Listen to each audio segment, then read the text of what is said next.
আমি জানতাম বজরংবলী আমার এত বড় ক্ষতি করতে পারে না। তুমি জানো আজকে সারাদিন আমি পাগলের মতো তোমাকে খুঁজে বেরিয়েছি। তোমাকে হারিয়ে ফেলার ভয়টা আমাকে আষ্টে পিষ্টে বেঁধে ফেলেছিল।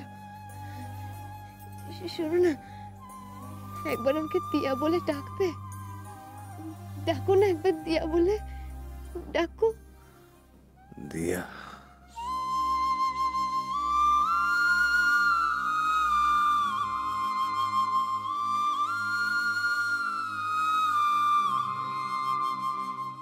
বর্দা ভাই, ভাইয়া দেখো, ও চোখ মেলে তাকিয়েছে, ওর জ্ঞান ফিরেছে। ও দিয়া বলে ডেকেছে জানো?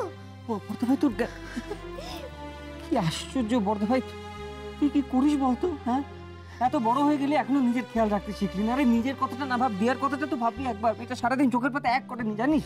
হ্যাঁ, ডক্টর পেশেন্টের তো এখন জ্ঞান ফিরে গেছে, তার মানে দেখুন, ওনার জ্ঞান ফিরে না আসাটাই একমাত্র চিন্তার বিষয় ছিল।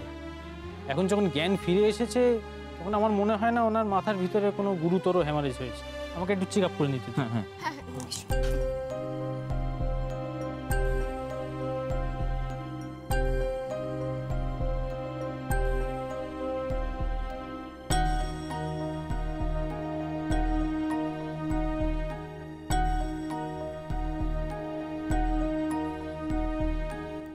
মাথায় খুব বেশি পেন হচ্ছে না তো? শ্বাস নিতে কোনো কষ্ট হচ্ছে না তো? কেমন দেখলেন ডাক্তারবাবু? আমরা কবে ওকে বাড়ি নিয়ে যেতে পারবো? দেখুন, এমনিতে তো সব ঠিকই আছে। ওনার রুটিন চেক আপ যেগুলো করিয়েছিলাম সেগুলো নর্মাল এসছে। আর জ্ঞান যখন ফিরে এসেছে তখন আমি ভয়ের কোনো কারণ দেখছি না। ডাক্তার হিসাবে হয়তো আমি আপনাদের বলবো ওনাকে আর একটা দিন রেখে দিন, কিন্তু দেখতেই তো পাচ্ছেন এখানে যে অবস্থা। সত্যি কথা বলতে কি, আমারও মনে হয় উনি বাড়ির লোকেদের মধ্যে থাকলেই বেশি ভালো থাকবেন। সেক্ষেত্রে আপনারা ওনাকে আজই নিয়ে যেতে পারেন। তবে একটা কথা মাথায় রাখবেন, ওনার শরীর কিন্তু এখনো যথেষ্ট উইক, কিওর হতে টাইম লাগবে। তাই ওনাকে যথেষ্ট সাবধানে আর যত্নে রাখবেন। আপনি একদম চিন্তা করবেন না, ওনার খেয়াল রাখার সমস্ত দায়িত্ব আমাদের।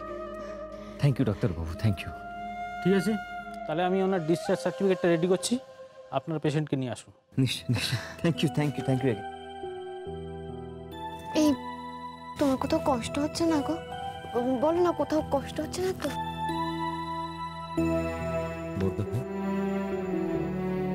কি হয়েছিল বলতো? কেন এরকমটা হলো? বল বল। আমি মাথায় অনেক চিন্তা নিয়ে রাস্তা দিয়ে হেঁটে যাচ্ছিলাম।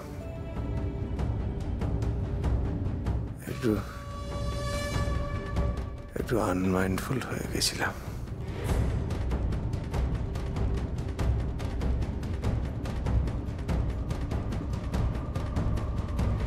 হঠাৎ দেখি একটা গাড়ি ফুল স্পিডে আমার দিকে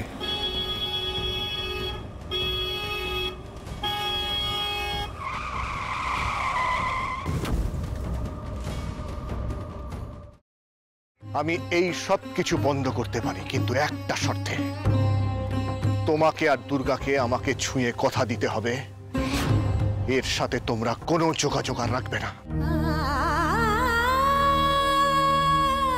শোনো, আমরা এখনো তোমার মতন এতটা পাথর হয়ে যায়নি।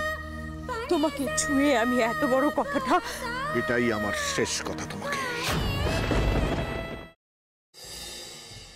দাদা ভাই, পুতুলটা না দিয়ে এসেছি। আস্তে, একেবারে বজরংবলী আন্টির হাতে দিয়েছো তো? না, আমরা তো দরজা দিয়ে গড়িয়ে দিয়েছি। ঘরে তো ঠাম্মু ছিল, তাই ঢুকতে পারিনি। মা ঘরে ছিল? এ বাবা, এটা যদি মার হাতে পড়ে তাহলে তো মুশকিল। ওনার কোনো সর্দারজির সাথে পরিচয় ছিল? সর্দারজি? না, ঠিক আছে। আমি তাও বলবো আপনারা একটু ঠান্ডা মাথায় ভাবুন। আসলে আমার জানাটা খুব দরকার। আমি তাহলে আসি, কিছু মনে পড়লে আমাকে অবশ্যই জানাবেন। আচ্ছা।